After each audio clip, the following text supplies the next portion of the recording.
Good morning, Facebook family and friends and YouTube subscribers. Today is Friday, is May 1st, 2015.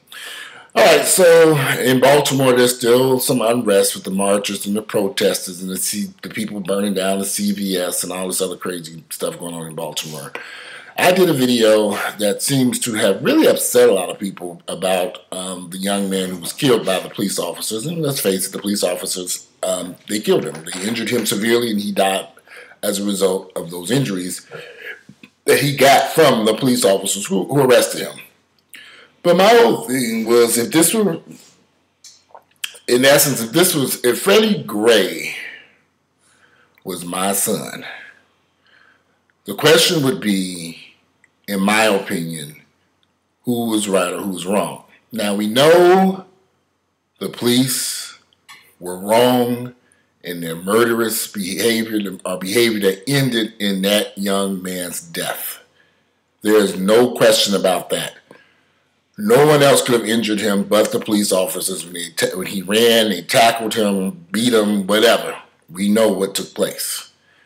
But I also would have, I have a strong opinion about this because I'm a convicted felon. I've been to prison. I've served time. Certain behavior puts you at risk to get your ass beat by the police and other folks. That's why I walked away from a life of crime, because I realized these officers will beat and kill you and get away with it. I have seen this. And the general public isn't going to care much about you because of your criminal behavior and what you were doing. So if I was running out of a store or a bank and something happened negatively to me, an officer shot and killed me, that officer can get away with it. It's just the truth of the matter. Freddie Gray was a known drug dealer. They knew who he was. Research it. They knew who that man was. In fact, they said that they could look at videotape and recognize him. That's how well they knew Freddie Gray. And he knew those police. And see, my whole thing is this. If you're going to do criminal activity, expect to be arrested from time to time. Now, they say that they still don't, no one has pointed out there's any drugs. They say that he looked at the police, they saw each other's eyes, they looked into each other's eyes, and he took off. Suspicious behavior, which led to them chasing him down and capturing him. He must not have been a good runner, because I believe they said he was on a bike. Hell, your bike gives your ass at least a good head start. But he ran from the police, as usual. And they caught him and they beat him. See, it's a cat and mouse game going on with the police departments, especially if they know your ass. Give you a good example. I had a friend who used to go up to Lenox Mall stealing every damn thing. I mean, this man was doing checks, credit cards, shoplifting. The minute he would touch the property at Lenox Mall, they were on him. They knew who he was. They banned him several times, but he put disguises on and continued to go up to that damn mall. The police get tired of this mess. They get tired of it. And one day they got his ass up there at Lenox Mall and hid his ass for days while they was beating the shit out of his damn ass. When we finally got caught up with him and got him out of jail, this was in Atlanta. This was not Baltimore. Lenox Mall was located right here in Atlanta.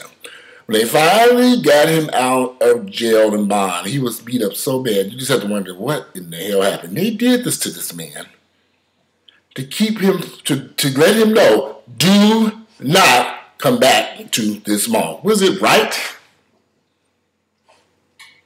No.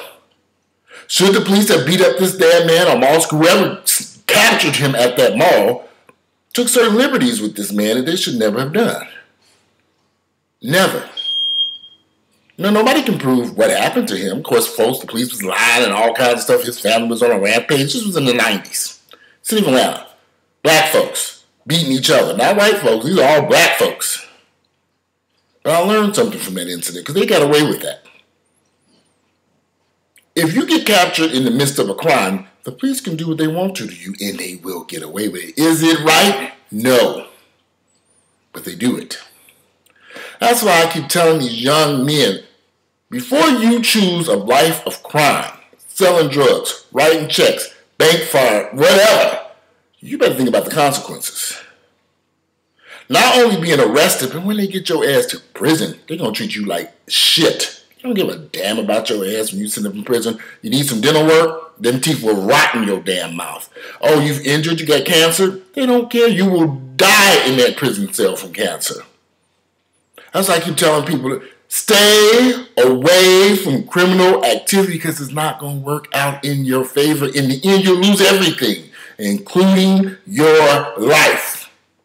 Now, what is so complicated and difficult about black folks understanding this?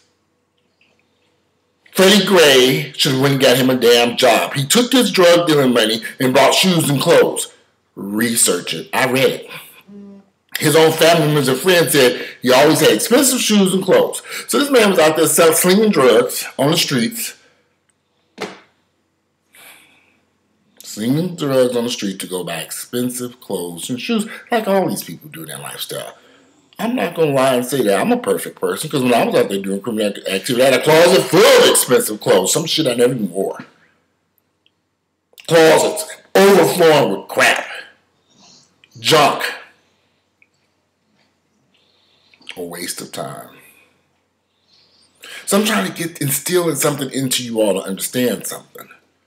Yeah. There need to be some laws put in place to stop the police from killing and we all know not every single person who has been beat or killed or harmed by the police was in the midst of a criminal activity. We know that. So y'all don't have to come beating me up. But Johnny wasn't doing nothing wrong. Well, okay, I understand that. Sometimes people get what I call collateral damage. Innocent people do end up in jail and beat up by the police and they ain't did shit. It happens. So there does need to be a change in laws to make police accountable for their criminal actions, because that's what it boils down to. This is criminal actions. When you're beating up and hindering and harming somebody and you're a police officer, you are, in essence, committing a criminal act against the suspect. We understand that.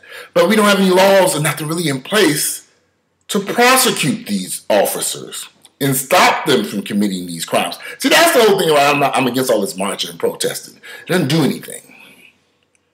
Burning down that CVS in Baltimore ain't going to do nothing but make those people have to drive 10 more miles or longer to get their prescription medications. But what they should have done, what would have made more sense, is marching up to that police department and demanding some answers in regard to what took place with that young man and being firm about it. That makes more sense than burning down the CVS drugstore and stealing all this stuff and looting at the malls and all this stuff. What does that resolve? What does that help? Nothing. But people have harshly criticized me because they want me to say, yeah, go loot, rob, and steal. Why? The only people being hurt by this are innocent people who own these stores, business owners, and members of the community who now don't have any place to shop, and some of that stuff may never get rebuilt. That's why I don't understand this logic so I cannot support these people who want to tear up Baltimore and the stores and all this other stuff. But I do understand a desire to have the police be held accountable for their criminal actions. That I do understand. And that's where the work needs to start, to make these officers accountable for things that they do that are illegal. No officer should hurt and harm people, but they do, and they get away with it. That has to change. Stay away from criminal activity so you sometimes don't have to deal with these police. Too many of our young black men are choosing a lifestyle, I did it, of crime. I made a decision to do that on my own. No one made me do it. It was something that I did not have to do. I did it on my own. I should have just took my ass to college, but I wanted everything now. It was all about me. I want this now. I need this. And it really was uncalled for. And I should have took my ass and did something else positive with my life. I can't do nothing about it now. I can just try to hopefully reach out to people and say, don't make the same mistakes that I have. That's the whole purpose of these videos. And if you like these videos, please click like, share them with family members and friends. I love to read you guys' comments. And I'm about to get out of here today. It's Friday. Enjoy your day.